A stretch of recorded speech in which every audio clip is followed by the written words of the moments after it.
క్రైస్తవుల జీవితంలో కూడా శ్రమలను ధ్యానించడం అనేది అది ఒక ఉన్నతమైనటువంటి స్థితి. యేసుక్రీస్తు యొక్క శ్రమలను ధ్యానించడం అనేది ఒక ఉన్నతమైనటువంటి స్థితి. మన కష్టం వచ్చినప్పుడు, నష్టం వచ్చినప్పుడు ఆయన అనుభవించిన శ్రమలను జ్ఞాపకం చేసుకుంటూ మన శ్రమలో కూడా, కష్టంలో కూడా ఆదరణ పొందుతాం. అది ఎప్పుడైతే మనం యేసుక్రీస్తులో జీవిస్తామో, యేసుక్రీస్తుని కలిగి ఉంటామో, అప్పుడు మనకు ధైర్యం ఇస్తుంది. మన కష్టాలు కూడా మనం కృంగిపోము. లేకపోతే మనకు రామకాండ క్రైస్తవ జీవితం, ఏ యేసుక్రీస్తు గురించి ఏ అనుభవం లేని జీవితం, యేసుక్రీస్తు గురించిన అనుభవాలు కలిగిన జీవితం అది ఉన్నతమైనటువంటి జీవితం. అది కష్టం వచ్చినా, నష్టం వచ్చినా ఏది కూడా మనను అధిక పౌరభక్తులు అంటాడు, క్రీస్తు ప్రేమ నుండి నన్ను ఎడబాపి వాడేవాడు. మరణమా, వ్యాధ, కరువ, ఖడ్గమ ఏది కూడా నన్ను ఆ క్రీస్తు ప్రేమ నుంచి వేరు చేయలేదు. కాబట్టి 40 దినాలు ప్రతి సంఘం కూడా, ఈస్టర్ కంటే ముందు 40 దినాలు ప్రతి సంఘం కూడా ఈ దినాలు ఆచరిస్తుంది. శివశ్రమలను ధ్యానించడం ఆచరిస్తుంది. మనం కొత్తగా ఉన్నాం కాబట్టి శుక్రవారం నాడు మనం ఒక ఆచరణ పెట్టుకున్నాం. మరి చాలా మంది వస్తామని చెప్పి కానీ ఎవరు రాలేదు. అయినప్పటికీ కూడా వచ్చే బిడ్డలని తప్పకుండా దీవిస్తారు. నేను అనేక సార్లు చెప్తాను, మనకంటే ముందుగా ఎవరు వస్తారు? దేవుడితో వచ్చి ఇక్కడ మన పితరులు కూడా వచ్చి ఉంటారు. ఇక్కడ మన పితరులు కూడా వచ్చి ఉంటారు. ఇక్కడ దేవుడితో ఉంటారు. మన ఆత్మీయ నియమాలు విరిగిపోబడితే మనం వాటి చూడగలుగుతాం. సరే, ఈ సమయాన్ని నేను నెక్స్ట్ వర్తిస్తాను. దేవుడిగా దీవించి ఆశీర్వదించి ప్రార్థన చేత నడిపించుగాక. మరి చదువుకున్న వాక్యము మనం గమనించినట్లయితే, మనం చదువుకున్న లేఖన వాక్యము భాగము నిర్గమకాండము 34వ అధ్యాయం. నిర్గమకాండము 34వ అధ్యాయము 5, 6, 7 వచనాలు. 3 వచనాలు మాత్రము నేను చదివి వినిపిస్తే ఒకసారి చూడండి. మేఘంలో యెహోవా దిగి అక్కడ అతనితో నిలిచి యెహోవా అను నామమును ప్రకటించెను. ఏం చేసింది దేవుడు? మేఘంలో సీనాయి పర్వతము మీద మోషే ఉన్నాడు. ఇంతకు ముందు జరిగిన సంఘటన ఒకటి తెలియజేస్తాం. ఇంతకు ముందు ఏం జరుగుతుందంటే, మోషేకు దేవుడు ఏం సెలవిస్తాడంటే, సీనాయి పర్వతం మీదకి రా, నేను నీకు ఇశ్రాయేలీయులకు నేను ఏమైతే ఆజ్ఞలు ఇస్తానో ఏదైనా పాటించాలి. వాళ్ళు అప్పటి వరకు బానిసత్వంలో ఉండేవాళ్ళు. ఆ బానిసత్వం నుండి ఐగుప్తు నుండి వచ్చినారు. వాళ్ళకి ఆజ్ఞలు లేవు, ధర్మశాస్త్రం లేదు, ఏది లేని సమయంలో ఏం జరుగుతుందంటే, దేవుడు సీనాయి పర్వతం మీదకి మోషేను రమ్మని చెప్పాడు. ఎందుకంటే నా జనులకు నేను ధర్మశాస్త్రం ఇస్తానని చెప్పినప్పుడు మోషే సీనాయి పర్వతం మీదకి వెళ్ళి 40 రాత్రులు 40 పగళ్ళు మోషే సీనాయి పర్వతం మీద దేవుడితో మాట్లాడుతాడు. దేవుడితో మాట్లాడినప్పుడు దేవుడు ఆయనకు 10 ఆజ్ఞల పలకలు 2 ఇస్తాడు. 10 ఆజ్ఞల పలకలు 2 ఆయన చేతితో చెక్కిన ఆజ్ఞలను మోషేకు ఆయన ఇస్తాడు. ఇచ్చిన తర్వాత కింద ఏం జరుగుతుందంటే, ఇశ్రాయేలీయులు అందరూ కూడా 40 రాత్రులు 40 పగలు పైకి వెళ్ళిపోయాడు కదా, ఆయన ఉన్నాడు చనిపోయాడు అని అనుకోని ఏం చేస్తాడంటే, అందరూ కూడా ఒక బంగారు దూడను కింద చేసుకొని, ఆయన మోషే చనిపోయాడు కావచ్చు, మనం అందరం బంగారు దూడను చేసుకొని అదే మన దేవుడు అని చెప్పి దాన్ని మనం ఆరాధిద్దామని చెప్పి అహరోనుకు సెలవిచ్చి ఒక బంగారు దూడని చేసుకొని ఏం చేస్తాడంటే, దాని ముందు తిని తాగి నాట్యమాడి దాన్ని పూజించుకుంటూ ఉంటారు.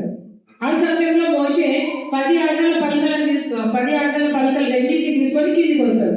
కిందికి వచ్చిన వెంటనే ఏం జరుగుతుంది, అది చూసి అదంతా చూసి ఆ విగ్రహారాధన అంతా చూసి కూడా దేవునికి మోషేకు చాలా కూడా కోపం వచ్చి ఆ 2 పలకలను పళ్ళగొడతాడు కిందేసి. పళ్ళగొట్టిన తర్వాత మళ్ళా దేవుడు మళ్ళా ఏం చేస్తాడంటే, మళ్ళీ ఒక 2 పలకలు చెప్పుకొని మళ్ళా పర్వతం మీదకి రా, వచ్చినప్పుడు నేను రాసిస్తాను నీకు ఆజ్ఞలు అని చెప్తాడు.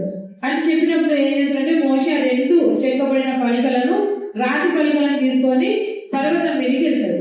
పర్వతం మీదకి వెళ్ళినప్పుడు దేవుడు ఏం చేస్తాడంటే, ఆయన నామమును ప్రకటిస్తాడు. మరి అంతకు ముందు తెలియదా ఇక్కడ కూడా దేవుడి నామము? అక్కడ అంతకు ముందు ఎవ్వరికి కూడా దేవుడు ఆయన నామమును ప్రకటించాడు. నోవహు కాలంలో దేవుడు మాట్లాడిన నోవహుతో అని అంటారు అంతే. అబ్రహాముకైనా నేను సర్వశక్తి గల దేవుడను అని చెప్తాడు. అంటే నేను యెహోవాను అని చెప్పుకోడు ఎక్కడ కూడా. నేను 17వ అధ్యాయం 1వ వచనం, ఆదికాండము 17వ అధ్యాయం 1వ వచనం ఏమని రాయబడి ఉంటుందంటే, నేను సర్వశక్తి గల దేవుడను, నాకు అసాధ్యమైనది ఏది లేదు. నీకు 99 సంవత్సరాలు ఉన్నా కూడా నేను నీకు పిల్లలను అనుగ్రహిస్తానని, నేను ఒక సర్వశక్తి గల దేవుడనని మాత్రమే ఆయన నామమును ప్రకటిస్తాడు. ఆ తర్వాత అబ్రహాము, ఇస్సాకు, యాకోబు, ఆయన 12 గోత్రాలు, ఆయన పిల్లలు అందరూ పుట్టినప్పటికీ కూడా ఎవ్వరికి కూడా ఆయన నామము తెలియదు. అందరికీ కూడా ఒకటే తెలుసు, ఏంటంటే ఆయన మా పితరుల దేవుడు, అబ్రహాము, ఇస్సాకు, యాకోబుల దేవుడు తప్పకుండా మమ్మల్ని దర్శించే ఒక రోజు వస్తుంది. ఆ రోజు ఆయన మమ్మల్ని తీసుకొస్తాడు బానిసత్వం నుండి బయటికి అంటే తెలుసు, కానీ ఆయన నామం ఎక్కడ కూడా ఆయన ప్రకటించుకోలేదు. కానీ దేవుడు మోషేకి ఏం సెలవిస్తాడంటే, ఇది కృప. ఏమంటే మనకు అర్హత లేని ఆశీర్వాదాన్ని దయచేయడమే కృప, దేవుని కృప. విస్తారమైన కృపా సత్యములు గల దేవుడు అంటే మనకు అర్హత లేని ఆశీర్వాదాలను, మనం డిజర్వ్ కాకపోయినా మనకిచ్చే ఆశీర్వాదాలను దేవుడు ఇస్తాడు. అంటే ఆయన విస్తారమైన కృపా సత్యములు గల దేవుడు అని నేను అని ఈ 4 లక్షణాలు కూడా ఆయన స్పెసిఫిక్ గా తెలియజేస్తాడు మోషేకు. ఏమి? కనికరము, దయ, దీర్ఘశాంతము, విస్తారమైన కృపా సత్యములు గల దేవుడు అని తెలియజేస్తాడు. ఈ 4 లక్షణాలు కూడా మనకు మోషేతో ఎవరు మాట్లాడతారు? మేఘంలో దేవుడు మాట్లాడతాడు. మేఘంలో దేవుడు మోషేతో మాట్లాడతాడు. ఆ మేఘంలో నుండి మోషేకు వినిపించిన స్వరమే తల్లి గర్భంలోకి ఎవరు వస్తారు? కుమారుడు వస్తారు. ఎట్లా వస్తాడు? రక్తంతో, మాంసంతో, శరీరంతో పుడతాడు. తల్లి గర్భంలోకి వెళ్ళి కుమారుడు ఎట్లా పుడతాడు? శరీరంతో పుడతాడు. ఆ మేఘంలోకి వెళ్ళి మాట్లాడిన మాటలు, యెహోవా దేవుని మాటలు ఏవైతే మోషే విన్నాడో ఆ మాటలే శరీరాన్ని ధరించుకొని మనకు యేసుక్రీస్తుగా ఈ లోకంలో జన్మించారు. ఏ మాటలు? అవే మాటలు, యెహోవా దేవుని మాటలే. ఆయన సర్వశక్తులుగా అబ్రహాముకు పరిచయం అయినప్పుడు ఆయన సర్వశక్తులుగా పుడితే ఈ భూమి తట్టుకోలేదు ఆయన, ఎందుకంటే భూమి నిలవలేదు ఆయన శక్తికి.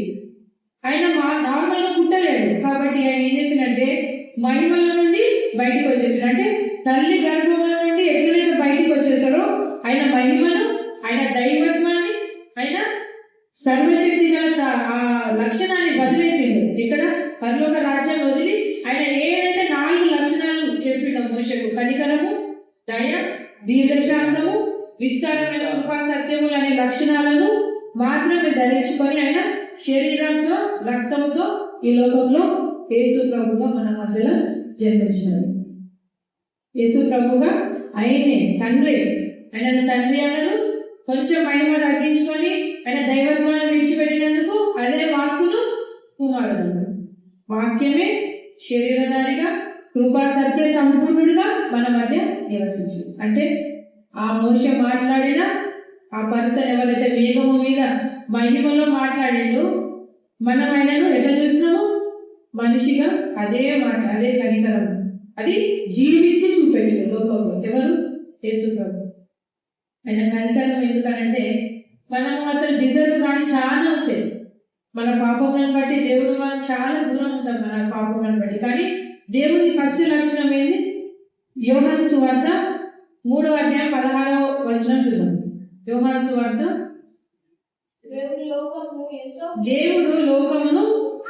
దేవుడు అంటే మేఘంలో మోషేతో మాట్లాడిన దేవుడు. ఎవరు? సర్వశక్తి గల దేవుడు. ఆయనే సర్వశక్తి గల దేవుడు. ఆయనే సమస్తము, ఆమ్ని ప్రజెంట్, ఆమ్ని పొటెంట్, అన్ని సర్వశక్తి గల దేవుడు, సర్వవ్యాప్తి అయిన ఆయన మేఘంలో ఏ దేవుడైతే మాట్లాడిండో, యోహాను సువార్త 3వ అధ్యాయం 16వ వచనం. దేవుడు అనంటే మేఘంలో మోషేతో మాట్లాడిన ఆ దేవుడు. లోకములో అంటే లోకాలంటే నార్మల్ గా చెట్లను, వీటిని, భూమిని కాదు, ఎవరిని? ప్రజలను, సమస్త మానవాళిని. లోకమును అంటే ఎవరిని? సమస్త మానవాళిని ఎంతో ప్రేమించాను. ఎంతో అన్న దగ్గర విస్తారమైన కృపా సత్యము. ఎంతో అంటే విస్తారమైన ఎందుకు చెప్పాడు? ఎందుకు తర్వాత చెప్పా అంటే కానీ ఆయన దయ ద్వారా ఆయన మనల్ని రక్షించుడు. ఆ రక్షణ ప్రణాళికను మనకు దయచేసింది కదా. దీర్ఘశాంతంతో ఆయన మన తప్పులు చేసే వెంటనే శిక్షించాలంటే ఒక్క తప్పుకే అందరం చనిపోతారు. ఫస్ట్ తప్పుకే అందరం చనిపోతాం. కానీ అలా జరగకుండా మన ఎడల దీర్ఘశాంతం కలిగి ఉంటున్నాడంటే ఎవరు కూడా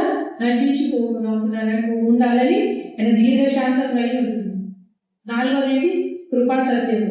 కృప ఏం చెప్పింది? సత్యం ఏం చెప్పిందంటే చేసిన పాపాలకు శిక్ష తప్పకుండా పడాలి. కానీ కృప ఏం చేసిందంటే ఆ పాపాలన్నీ నా మీదనే వేసుకొని నేనే దానికి పాప పరిహారార్థ బలిగా ఉంటాం. మనం చేయవలసింది ఏంటంటే కేవలం ఆయనను విశ్వసించడం మాత్రమే. కృప సత్యం రెండు కలుసుకునే ఒక దగ్గర ఎక్కడంటే అది కేవలం శిలువ మీద మాత్రమే. దేవుని సత్యమేమో మనకు శిక్షనిచ్చింది, దేవుని కృపనేమో ఆయన కుమారుని మనకు అనుగ్రహించి మనకు పాప క్షమాపణ దయచేసింది. ఈ మొదటి శుక్రవారము నేను తెలియజేయదలుచుకుంది ఏంటంటే దేవుని శ్రమలు కానీ, ఆయన మరణం కానీ, ఆయన పునరుత్థానం కానీ అవేవి కూడా మనం నిర్లక్ష్యం చేయదు. అదొక వరం క్రైస్తవులకు. రక్షణ అనేది ప్రతి ఒక్కరికి అది అనుగ్రహించబడేది. అది మతం లేదు, ఏ భేదం లేదు, ఏ మతము కాదు, జాతి కాదు, కులం కాదు. రక్షణ అనేది అందరికీ అది. కానీ దాని స్పెసిఫిక్ ఎవరికంటే యేసుక్రీస్తునందు విశ్వాసం ఉంచిన వారు మాత్రమే రక్షింపబడతారు. ఇప్పుడు తండ్రికి ఆస్తి పిల్లలకు వస్తుంది. ఎప్పుడు? తండ్రితో పాటు ఉన్నప్పుడు. నువ్వు నా తండ్రి కాదు అని వాడు వెళ్ళిపోతే వస్తుందా? రాదు. ఆయన రక్షణను అనుగ్రహించిన రక్షణ మనకి ఎప్పుడు వస్తుందంటే ఆయనను విశ్వసించి ఆయన యందు విశ్వాసం వచ్చినప్పుడే మనకు ఆ రక్షణ అనుగ్రహించబడుతుంది. కాబట్టి యోబేలు ప్రవక్త ఏమంటారంటే మీ హృదయాలను మొదట విడిచిపోవాలి. మీ హృదయాలను ఫస్ట్ దేవునికి అప్పగించాలి. మొదట మనం ఎవరి మీద విశ్వాసం ఉంచాలి?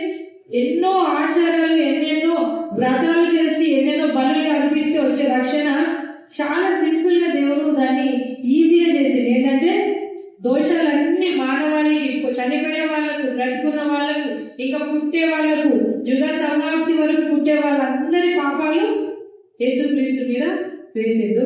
ఆయన మరణించిండు, ఆయన రక్తం గార్చిండు, ఆయన రక్తం ద్వారా మనకు పాప క్షమాపణ, ఆయన పొందిన గాయాల చేత మనకు స్వస్థత, ఆయన మరణము ద్వారా మనకు రక్షణ కలిగింది, ఆయన పునరుత్థానం ద్వారా మనకు నిత్య జీవము అనుగ్రహించింది. Very simple. ఒకటే లైన్ ఏంటంటే మీ దేవుడు ఎవరు అని మనం ఎవరైనా అడిగితే మనం చెప్పవలసింది ఏంటంటే యోహాను సువార్త 3వ అధ్యాయము 16వ వచనం. మా దేవుడు లోకాన్ని ఎంతో ప్రేమించిండు.